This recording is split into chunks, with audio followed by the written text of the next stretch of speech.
ಓಂ ನಮಃ ಶಿವಾಯ. ಭಾರತ್ ಮಾತಾ ಶಿವಶಕ್ತಿ ಅವತಾರ ಸತ್ಯ ಗೀತಾ ಮುರುಳಿ. ಓಂ ಪಿತಾಶ್ರೀ ಶಿವ ತಂದೆಯ ನೆನಪಿದೆಯೇ? ಮುರುಳಿಯ ದಿನಾಂಕ 18/3/2026. ಬೆಳಗಿನ ತರಗತಿ ರಿವೈಸ್ ಕೋರ್ಸ್ 26/10/1968. ಓಂ ನಮಃ ಶಿವಾಯ. ಮಧುರ ಮಕ್ಕಳೇ, ಭಗವಂತನನ್ನು ಭೇಟಿಯಾಗಲು ಭಕ್ತಿಯನ್ನು ಮಾಡಲಾಗುತ್ತದೆ. ಸತ್ಯಯುಗದಲ್ಲಿ ಭಕ್ತಿಯು ಇರುವುದೇ ಇಲ್ಲ, ಏಕೆಂದರೆ 21 ಜನ್ಮಗಳ ಆಸ್ತಿ ಸಿಗುತ್ತದೆ. ಆಗ ಗಾಯನ ಮಾಡಲಾಗುತ್ತದೆ. ದುಃಖದಲ್ಲಿ ಎಲ್ಲರೂ ಸ್ಮರಣೆ ಮಾಡುತ್ತಾರೆ, ಸುಖದಲ್ಲಿ ಯಾರೂ ನೆನಪು ಮಾಡುವುದಿಲ್ಲ ಎಂದು.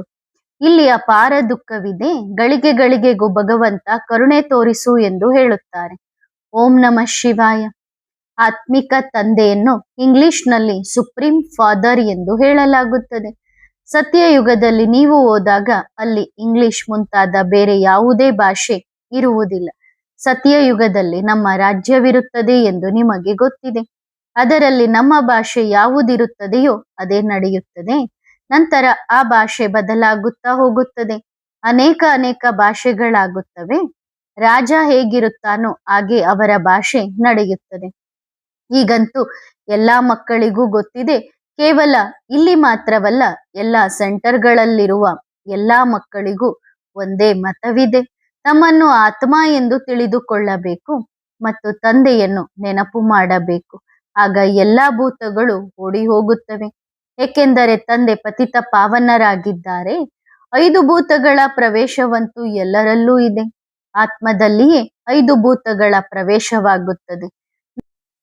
ನಂತರ ಆ ಭೂತಗಳ ವಿಕಾರಗಳ ಹೆಸರನ್ನು ಸಹ ಎಣಿಸಲಾಗುತ್ತದೆ. ದೇಹಾಭಿಮಾನ, ಕಾಮ, ಕ್ರೋಧ. ಈಶ್ವರನು ಸರ್ವವ್ಯಾಪಿಯಾಗಿದ್ದಾನೆ ಎಂದೇನಿಲ್ಲ. ಯಾರಾದರೂ ಈಶ್ವರನು ಸರ್ವವ್ಯಾಪಿ ಎಂದು ಹೇಳಿದರೆ ಸರ್ವವ್ಯಾಪಿ ಆತ್ಮಗಳಾಗಿವೆ ಎಂದು ಹೇಳಿ. ಆ ಆತ್ಮಗಳಲ್ಲಿ ಮತ್ತೆ ಸರ್ವವ್ಯಾಪಿ 5 ವಿಕಾರಗಳಿವೆ. ಪರಮಾತ್ಮನು ಸರ್ವವ್ಯಾಪಿ ಅಥವಾ ವಿರಾಜಮಾನನಾಗಿದ್ದಾನೆ ಎಂದೇನಿಲ್ಲ.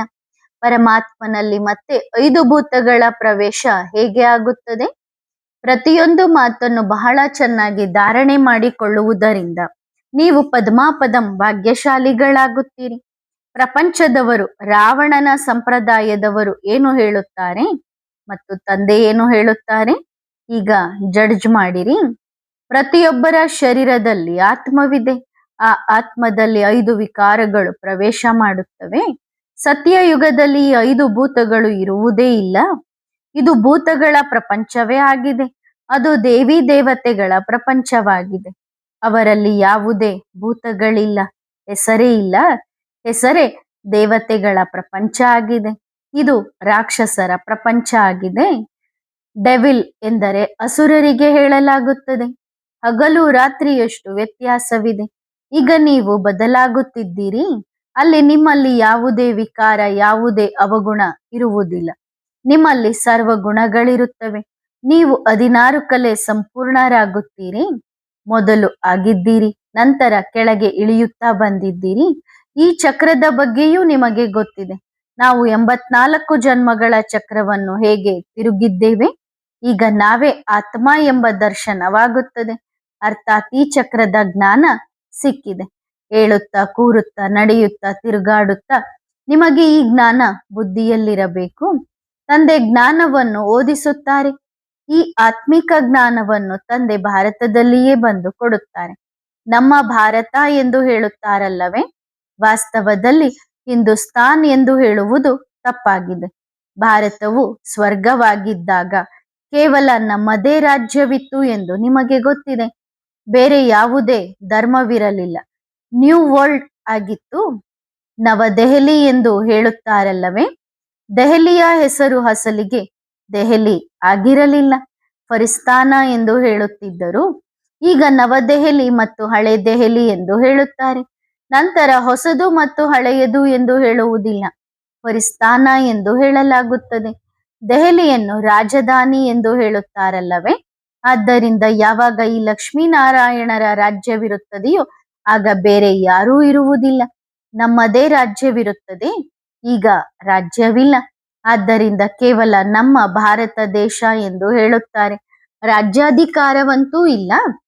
ನೀವು ಮಕ್ಕಳ ಬುದ್ಧಿಯಲ್ಲಿ ಸಂಪೂರ್ಣ ಜ್ಞಾನದ ಚಕ್ರ ತಿರುಗುತ್ತದೆ.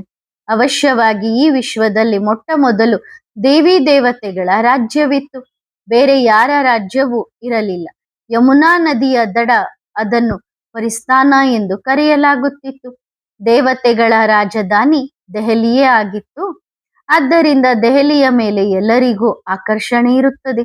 ಎಲ್ಲಕ್ಕಿಂತ ದೊಡ್ಡದೂ ಆಗಿದೆ, ಸಂಪೂರ್ಣ ಸೆಂಟರ್ ಆಗಿದೆ.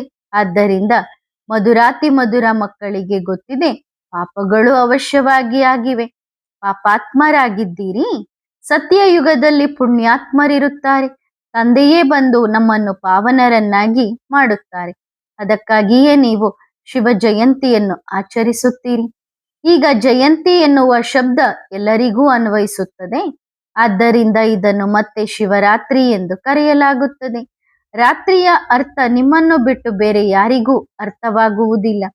ಎಲ್ಲರ ಜಯಂತಿ ಅರ್ಥಾತ್ ಬರ್ತಡೆಯನ್ನು ಆಚರಿಸುತ್ತಾರೆ. ತಿಥಿ, ತಾರೀಕು, ನಿಮಿಷ ಇತ್ಯಾದಿ ಎಲ್ಲವನ್ನೂ ಬರೆಯುತ್ತಾರೆ. ಈಗ ಇದು ಶಿವರಾತ್ರಿಯಾಗಿದೆ. ಇದರ ಅರ್ಥವಂತೂ ಅರ್ಥವಾಗುವುದಿಲ್ಲ. ಎಷ್ಟೇ ಒಳ್ಳೆಯ ವಿದ್ವಾಂಸರಾಗಿದ್ದರೂ ಶಿವರಾತ್ರಿ ಎಂದರೆ ಏನು ಎಂದು ಯಾರಿಗೂ ಗೊತ್ತಿಲ್ಲ. ಹಾಗಾದರೆ ಆಚರಿಸುವುದಾದರೂ ಏನು? ತಂದೆ ತಿಳಿಸಿದ್ದಾರೆ, ರಾತ್ರಿಯ ಅರ್ಥವೇನು ಎಂದು. ಈ 5000 ವರ್ಷಗಳ ಚಕ್ರ ಏನಿದೆ ಅದರಲ್ಲಿ ಸುಖ ಮತ್ತು ದುಃಖದ ಆಟವಿದೆ.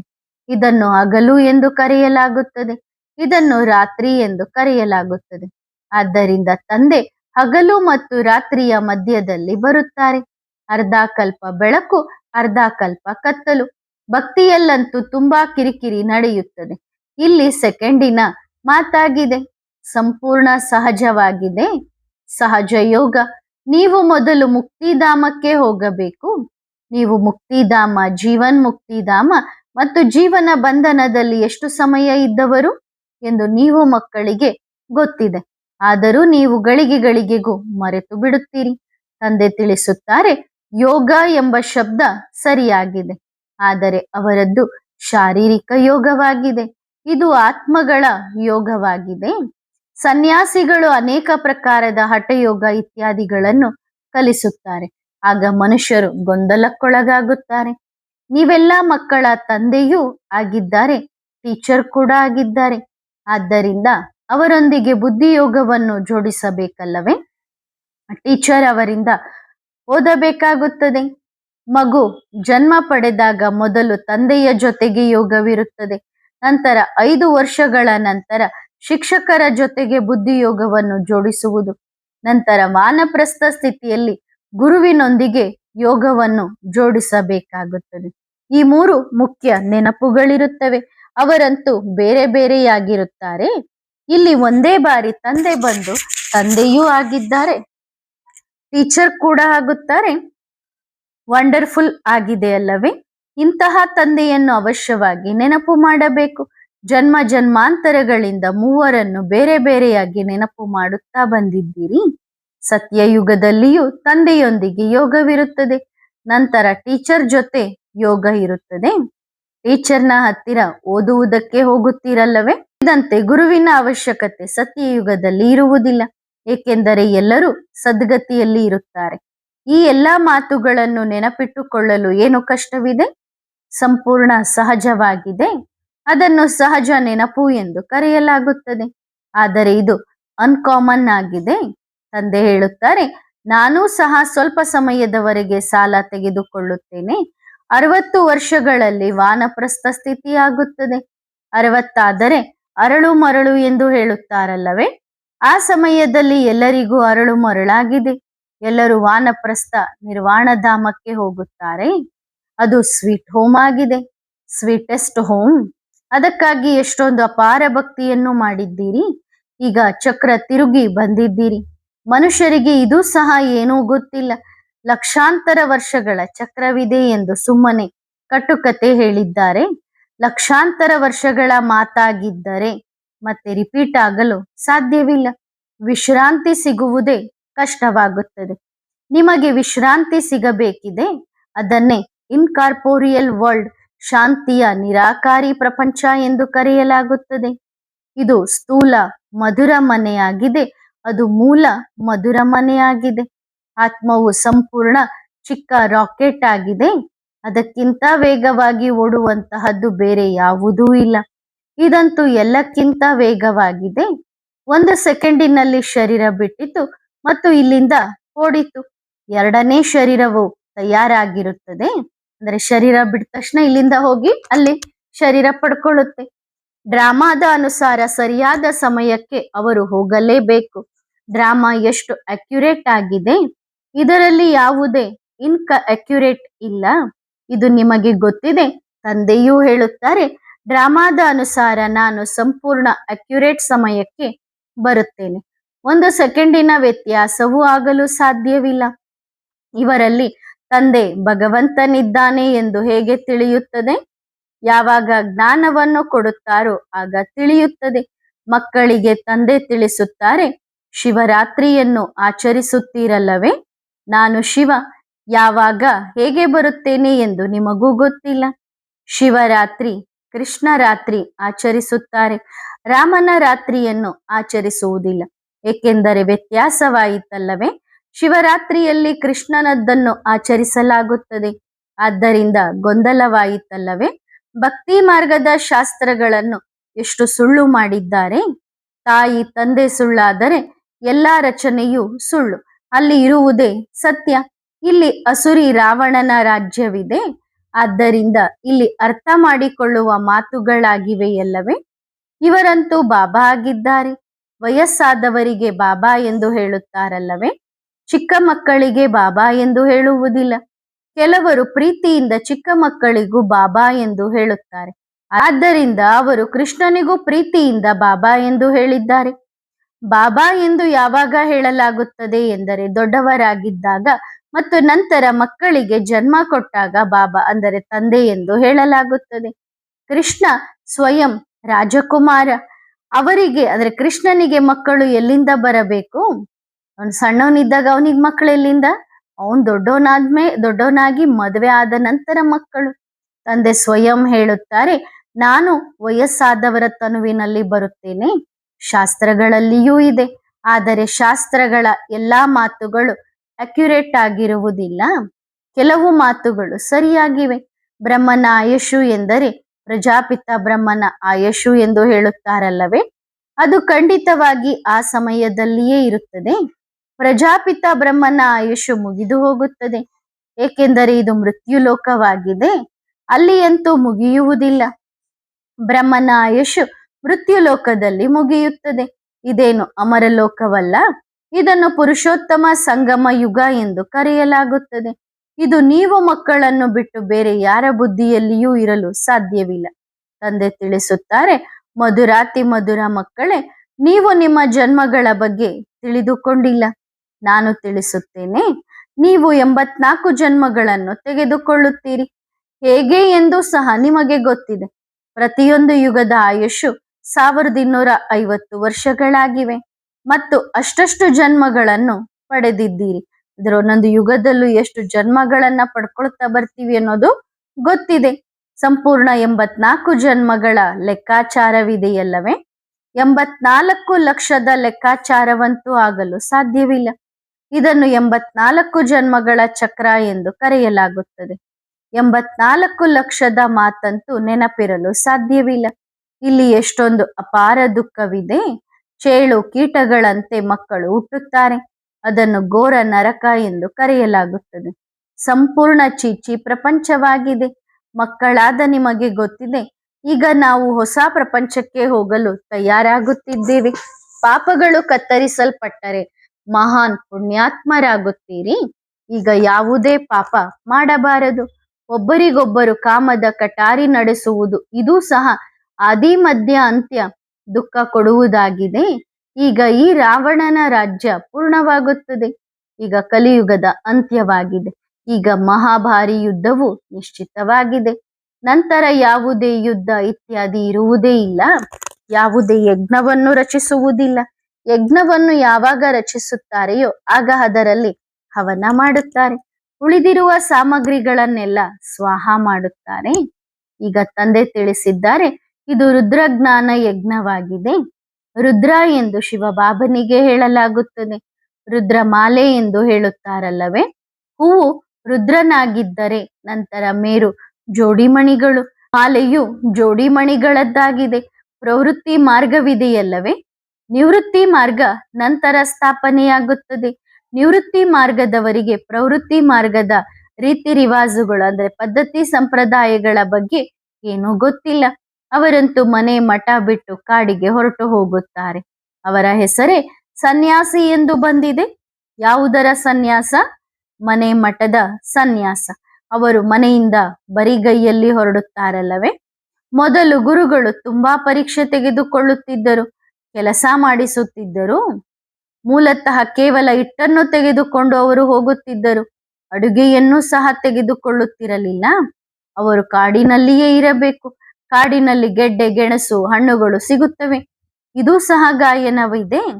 ಯಾವಾಗ ಸತೋಪ್ರಧಾನ ಸನ್ಯಾಸಿಗಳಿದ್ದರೋ ಆಗ ಇದನ್ನು ತಿನ್ನುತ್ತಿದ್ದರು, ಅಂದ್ರೆ ಗೆಡ್ಡೆ ಗೆಣಸುಗಳನ್ನ ತಿನ್ನುತ್ತಿದ್ದರು. ಈಗಂತೂ ಆ ಮಾತೇ ಕೇಳಬೇಡಿ, ಏನೇನೋ ಮಾಡುತ್ತಿರುತ್ತಾರೆ. ಚಿಕ್ಕ ವಯಸ್ಸಿನಲ್ಲಿಯೇ ಅನೇಕ ಗುರುಗಳಿಂದ ಹಾಳಾಗುತ್ತಾರೆ ಎಂದು ನೋಡಲಾಗುತ್ತದೆ. ಶರೀರದ ತಂದೆಯು ಪಾಪದ ಕಾರ್ಯ ಮಾಡುತ್ತಾರೆ. ಇದರ ಹೆಸರೇ ವಿಕಾರಿ ಪ್ರಪಂಚ ಆಗಿದೆ. ಅದು ನಿರ್ವಿಕಾರಿ ಪ್ರಪಂಚ ಆಗಿದೆ. ಆದ್ದರಿಂದ ತಮ್ಮನ್ನು ವಿಕಾರಿ ಎಂದು ತಿಳಿದುಕೊಳ್ಳಬೇಕಲ್ಲವೇ? ಇದು ವೈಶ್ಯಾಲಯವಾಗಿದೆ. ತಂದೆ ಹೇಳುತ್ತಾರೆ, ಸತ್ಯಯುಗಕ್ಕೆ ನನ್ನ ಹೆಸರನ್ನು ಶಿವಾಲಯ ಎಂದು ಇಡಲಾಗಿದೆ. ನಿರ್ವಿಕಾರಿ ಪ್ರಪಂಚವನ್ನು ಮಾಡುವುದು ತಂದೆಯದೇ ಕೆಲಸವಾಗಿದೆ. ಇಲ್ಲಂತೂ ಎಲ್ಲರೂ ಪತಿತ ಮನುಷ್ಯರಾಗಿದ್ದಾರೆ. ಆದ್ದರಿಂದ ದೇವಿ ದೇವತೆಗಳ ಬದಲಾಗಿ ಹಿಂದೂ ಎಂದು ಹೆಸರಿಟ್ಟಿದ್ದಾರೆ. ತಂದೆಯಂತೂ ಎಲ್ಲಾ ಮಾತುಗಳನ್ನು ತಿಳಿಸುತ್ತಿರುತ್ತಾರೆ. ಮೂಲತಃ ನೀವು ಬೇಹದ್ದಿನ ತಂದೆಯ ಮಕ್ಕಳಾಗಿದ್ದೀರಿ. ಅವರು ನಿಮಗೆ 21 ಜನ್ಮಗಳ ಆಸ್ತಿಯನ್ನು ಕೊಡುತ್ತಾರೆ. ನಂತರ ರಾವಣನ ರಾಜ್ಯವಾಗುತ್ತದೆ. ನಿಮಗೆ ತಂದೆಯ ಆಸ್ತಿ ಏನು ಸಿಕ್ಕಿತು ಅದು 21 ತಲೆಮಾರುಗಳವರೆಗೆ ಇತ್ತು. 21 ತಲೆಮಾರುಗಳು ಈಗ ಪೂರ್ಣವಾಗುತ್ತವೆ. ಇದು ಒಳ್ಳೆಯ ರೀತಿಯಲ್ಲಿ ಅಂದ್ರೆ ಬಹಳ ಚೆನ್ನಾಗಿ ಅರ್ಥವಾಗುತ್ತದೆ ಅಲ್ಲವೇ? ಲಕ್ಷಾಂತರ ವರ್ಷಗಳ ಮಾತಾಗಿದ್ದರೆ ಹೇಗೆ ಅರ್ಥ ಮಾಡಿಕೊಳ್ಳಲು ಸಾಧ್ಯ? ಶಾಲೆಯಲ್ಲಿ ಮಕ್ಕಳು ಇತಿಹಾಸ ಭೂಗೋಳವನ್ನು ಅಪೂರ್ಣವಾಗಿ ಓದುತ್ತಾರೆ. ಇಡೀ ಪ್ರಪಂಚದ ಇತಿಹಾಸ ಭೂಗೋಳ ಯಾರಿಗೂ ಗೊತ್ತೇ ಇಲ್ಲ. ಇಸ್ಲಾಂ ಬೌದ್ಧ ಧರ್ಮಕ್ಕೆ ಇಷ್ಟು ಸಮಯವಾಯಿತು ಎಂದು ಮಕ್ಕಳಾದ ನಿಮಗೆ ಗೊತ್ತಿದೆ. ಉಳಿದ 2 ಯುಗಗಳಿಗೆ ಲಕ್ಷಾಂತರ ವರ್ಷಗಳನ್ನು ಕೊಟ್ಟರೆ ಮನುಷ್ಯರು ಇರುವೆಗಳಂತೆ ಎಷ್ಟಾಗುತ್ತಾರೋ ಏನು. ಆದ್ದರಿಂದ ತಂದೆಯೇ ಕುಳಿತು ಮಧುರಾತಿ ಮಧುರ ಮಕ್ಕಳಿಗೆ ತಿಳಿಸುತ್ತಾರೆ, ಜನ್ಮ ಜನ್ಮಾಂತರಗಳ ಪಾಪಗಳು ನಿಮ್ಮ ತಲೆಯ ಮೇಲಿವೆ. ಪಾಪಗಳನ್ನು ಕತ್ತರಿಸಿಕೊಳ್ಳುವುದಕ್ಕಾಗಿಯೇ ನೀವು ಭಗವಂತ ತಂದೆಯನ್ನು ಕರೆಯುತ್ತೀರಿ. ಸಾಧು ಸಂತರು ಇತ್ಯಾದಿ ಎಲ್ಲರೂ ಕೂಗುತ್ತಾರೆ, ಹೇ ಪತಿತ ಪಾವನ, ನೀನು ಬಾ. ಅರ್ಥವನ್ನೇನು ತಿಳಿದುಕೊಳ್ಳುವುದಿಲ್ಲ. ಪತಿತ ಪಾವನ ಯಾರು ಎಂದು ಸುಮ್ಮನೆ ಗಾಯನ ಮಾಡಲು ಪ್ರಾರಂಭಿಸುತ್ತಾರೆ. ಸ್ವತಃ ಚಪ್ಪಾಳೆ ತಟ್ಟುತ್ತಾರೆ. ಅವರನ್ನು ನೋಡಿ ಇನ್ನು ಅನೇಕರು ಚಪ್ಪಾಳೆ ತಟ್ಟುತ್ತಾರೆ. ಅವರು ಪಾವನರಾಗಲು ಹೇಗೆ ಸಾಧ್ಯ?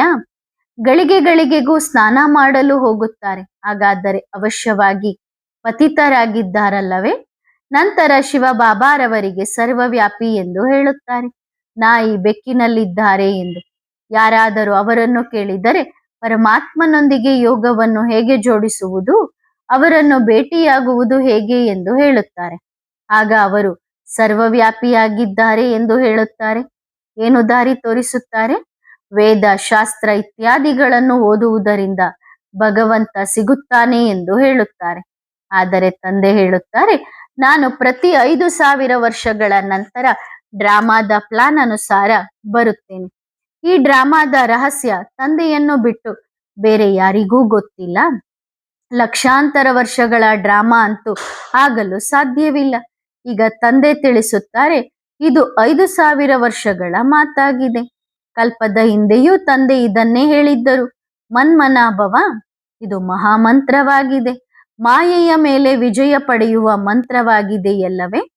ತಂದೆಯೇ ಕುಳಿತು ಇದರ ಅರ್ಥವನ್ನು ತಿಳಿಸುತ್ತಾರೆ. ಬೇರೆ ಯಾರು ಅರ್ಥವನ್ನು ತಿಳಿಸುವುದಿಲ್ಲ. ಸರ್ವರ ಸದ್ಗತಿದಾತ ಒಬ್ಬನೇ ಎಂದು ಗಾಯನವೂ ಮಾಡಲಾಗುತ್ತದೆ. ಆದರೆ ಮನುಷ್ಯರಂತೂ ಆಗಲು ಸಾಧ್ಯವಿಲ್ಲ. ದೇವತೆಗಳ ಮಾತೂ ಇಲ್ಲ. ಅಲ್ಲಿ ಸುಖವಿರುತ್ತದೆ. ಅಲ್ಲಿ ಯಾರೂ ಭಕ್ತಿ ಮಾಡುವುದಿಲ್ಲ. ಭಗವಂತನನ್ನು ಭೇಟಿಯಾಗಲು ಭಕ್ತಿಯನ್ನು ಮಾಡಲಾಗುತ್ತದೆ. ಸತ್ಯಯುಗದಲ್ಲಿ ಭಕ್ತಿಯು ಇರುವುದೇ ಇಲ್ಲ. ಏಕೆಂದರೆ 21 ಜನ್ಮಗಳ ಆಸ್ತಿ ಸಿಗುತ್ತದೆ. ಅದಕ್ಕೆ ದುಃಖದಲ್ಲಿ ಎಲ್ಲರೂ ಸ್ಮರಣೆ ಮಾಡುತ್ತಾರೆ ಎಂದು ಗಾಯನ ಮಾಡಲಾಗುತ್ತದೆ. ಸುಖದಲ್ಲಿ ಯಾರು ಭಗವಂತನ ನೆನಪು ಮಾಡುವುದಿಲ್ಲ. ಇಲ್ಲಿ ಅಪಾರ ದುಃಖವಿದೆ. ಗಳಿಗೆ ಗಳಿಗೆಗೂ ಭಗವಂತ ನಮ್ಮ ಮೇಲೆ ಕರುಣೆ ತೋರಿಸು ಎಂದು ಹೇಳುತ್ತಾರೆ. ಈ ಕಲಿಯುಗ ದುಃಖದ ಪ್ರಪಂಚವು ಸದಾಕಾಲ ಇರುವುದಿಲ್ಲ. ಸತ್ಯಯುಗ ತ್ರೇತಾಯುಗ ಕಳೆದು ಹೋಯಿತು, ಈಗ ಮತ್ತೆ ಬರುತ್ತದೆ. ಲಕ್ಷಾಂತರ ವರ್ಷಗಳ ಮಾತಂತೂ ನೆನಪಿರಲು ಸಾಧ್ಯವಿಲ್ಲ. ಈಗ ತಂದೆಯಂತೂ ಸಂಪೂರ್ಣ ಜ್ಞಾನವನ್ನು ಕೊಡುತ್ತಾರೆ ಮತ್ತು ರಚನೆಯ ಆದಿ ಮಧ್ಯ ಅಂತ್ಯದ ರಹಸ್ಯವನ್ನು ತಿಳಿಸುತ್ತಾರೆ. 5000 ವರ್ಷಗಳ ಮಾತಾಗಿದೆ. ಈಗ ನೀವು ಪರಕೀಯರ ರಾಜ್ಯದಲ್ಲಿದ್ದೀರಿ ಎಂದು ನೀವು ಮಕ್ಕಳ ಗಮನಕ್ಕೆ ಬಂದಿದೆ. ನಿಮ್ಮದೇ ರಾಜ್ಯವಿತ್ತಲ್ಲವೇ? ಇಲ್ಲಿ ಯುದ್ಧದಿಂದ ತಮ್ಮ ತಮ್ಮ ರಾಜ್ಯವನ್ನು ಪಡೆದುಕೊಳ್ಳುತ್ತಾರೆ. ಆಯುಧಗಳಿಂದ ಹೊಡೆದಾಟದಿಂದ ರಾಜ್ಯವನ್ನು ಪಡೆದುಕೊಳ್ಳುತ್ತಾರೆ. ನಿಮಗಂತೂ ಸೃಷ್ಟಿಯು ಸತೋಪ್ರಧಾನವಾಗಿರಬೇಕು. ಹಳೆಯ ಪ್ರಪಂಚ ಮುಗಿದು ಹೊಸ ಪ್ರಪಂಚವಾಗುತ್ತದೆ. ಇದನ್ನು ಕಲಿಯುಗ ಹಳೆಯ ಪ್ರಪಂಚ ಎಂದು ಕರೆಯಲಾಗುತ್ತದೆ. ಸತ್ಯಯುಗ ಹೊಸ ಪ್ರಪಂಚವಾಗಿದೆ. ಇದು ಸಹ ಯಾವುದೇ ಮನುಷ್ಯ ಮಾತ್ರರಿಗೆ ಗೊತ್ತಿಲ್ಲ. ಸನ್ಯಾಸಿಗಳು ಇದು ತಮ್ಮ ಕಲ್ಪನೆ ಎಂದು ಹೇಳುತ್ತಾರೆ. ಇಲ್ಲಿಯೇ ಸತ್ಯಯುಗವಿದೆ, ಇಲ್ಲಿಯೇ ಕಲಿಯುಗವಿದೆ ಎಂದು. ಉಳಿದಂತೆ ಅನೇಕ ಪ್ರಕಾರದ ಮನಸ್ಸಿನ ಸಂಕಲ್ಪಗಳಾಗಿವೆ. ಈಗ ತಂದೆಯೇ ಕುಳಿತು ಎಲ್ಲಾ ಮಾತುಗಳನ್ನು ತಿಳಿಸುತ್ತಾರೆ. ಗುರುಗಳು ಏನೆಲ್ಲ ಮಾತುಗಳನ್ನು ಹೇಳುತ್ತಾರೋ ಅದೆಲ್ಲವೂ ತಪ್ಪಾಗಿದೆ. ಸನ್ಯಾಸಿಗಳು ಮನೆ ಮಠ ಬಿಟ್ಟು ಹೋಗುತ್ತಾರೆ. ಮನೆಯಿಂದ ತಂದೆ ಹೊರಟು ಹೋದರೆ ಉಳಿದವರು ಅನಾಥರಾದರಲ್ಲವೇ? ಇಡೀ ಪ್ರಪಂಚವು ಪರಸ್ಪರ ಜಗಳವಾಡುತ್ತಿರುತ್ತದೆ. ಯಾವುದೇ ಹೊಡೆಯ ಇಲ್ಲ. ಎಲ್ಲರೂ ಅನಾಥರಾಗಿದ್ದಾರೆ. ಒಬ್ಬ ತಂದೆಯ ಬಗ್ಗೆ ತಿಳಿದುಕೊಂಡಿಲ್ಲ. ಒಂದು ವೇಳೆ ಯಾರಾದರೂ ತಿಳಿದುಕೊಂಡಿದ್ದರೆ ಪರಿಚಯ ಕೊಡಬೇಕಲ್ಲವೇ? ಸತ್ಯಯುಗ ತ್ರೇತಾಯುಗ ಎಂದರೇನು ಎಂದು ಯಾರಿಗಾದರೂ ಗೊತ್ತಿದೆಯೇನೋ? ತಂದೆ ನೀವು ಮಕ್ಕಳಿಗೆ ಬಹಳ ಚೆನ್ನಾಗಿ ತಿಳಿಸುತ್ತಾರೆ. ತಂದೆಯೇ ಎಲ್ಲವನ್ನು ತಿಳಿದುಕೊಂಡಿದ್ದಾರೆ. ಆದ್ದರಿಂದ ತಂದೆಗೆ ಜಾನಿ ಜಾನನ್ಹಾರ ಎನ್ನುತ್ತಾರೆ. ಅಂದರೆ ಎಲ್ಲವನ್ನ ತಿಳಿಸುವಂತವರಾಗಿದ್ದಾರೆ. ಅರ್ಥಾತ್ ಜ್ಞಾನ ಸಂಪನ್ನ ಆಗಿದ್ದಾರೆ. ಮನುಷ್ಯ ಸೃಷ್ಟಿಯ ಬೀಜ ರೂಪ ಆಗಿದ್ದಾರೆ. ಜ್ಞಾನ ಸಾಗರ, ಪ್ರೇಮ ಸಾಗರ, ಸುಖದ ಸಾಗರ ಆಗಿದ್ದಾರೆ. ಅವರಿಂದಲೇ ನಮಗೆ ಆಸ್ತಿ ಸಿಗಬೇಕಿದೆ. ಒಳ್ಳೆಯದು. ಆತ್ಮಿಕ ಮಕ್ಕಳಿಗೆ ನಮಸ್ತೆ. ಆತ್ಮಿಕ ಮಕ್ಕಳು ಆತ್ಮಿಕ ತಂದೆಗೆ ಮಾಡುವ ನಮಸ್ತೆ ನಮಸ್ತೆ ನಮಸ್ತೆ. ಧನ್ಯವಾದ ಬಾಬಾ. ಶುಕ್ರಿಯಾ. ವರದಾನ: ಸಾಕ್ಷಾತ್ಕಾರ ಮೂರ್ತಿ ಭವ. ವ್ಯರ್ಥ ಮಾತುಗಳ ಸ್ಟಾಕ್ ಮುಗಿದು ಹೋಗಲಿ ಮತ್ತು ಖುಷಿಯ ಮಾತುಗಳ ಸ್ಟಾಕ್ ಜಮಾ ಆಗಲಿ. ಖುಷಿಯಲ್ಲಿ ತೇಲಾಡುವಂತಹ ಆತ್ಮಗಳು ಎಲ್ಲರಿಗೂ ಕಾಣಿಸಲಿ. ಪ್ರತಿಯೊಂದು ನುಡಿಯಲ್ಲಿಯೂ ಆತ್ಮೀಯತೆ ಇರಲಿ, ಮಧುರತೆ ಇರಲಿ. ಸಮಯದ ಅನುಸಾರವಾಗಿ ಸ್ಥಿತಿ ತುಂಬಾ ಶ್ರೇಷ್ಠವಾಗಿರಬೇಕು. ಸ್ಥಿತಿ ಸದಾ ಏಕಾಗ್ರವಾಗಿರಲಿ. ಎಂತಹ ಸ್ಥಿತಿ ಎಂದರೆ ಸಾಕ್ಷಾತ್ಕಾರ ಮೂರ್ತಿಯಾಗಿ ಕಾಣಿಸಬೇಕು. ನಂತರ ನೋಡಿ ಎಷ್ಟು ಜನಸಂದಣಿ ಸೇರುತ್ತದೆ, ಅಂದರೆ ಜನರ ಗುಂಪೆ ಸೇರುತ್ತದೆ. ಒಳ್ಳೆಯದು. ಓಂ ನಮಃ ಶಿವಾಯ.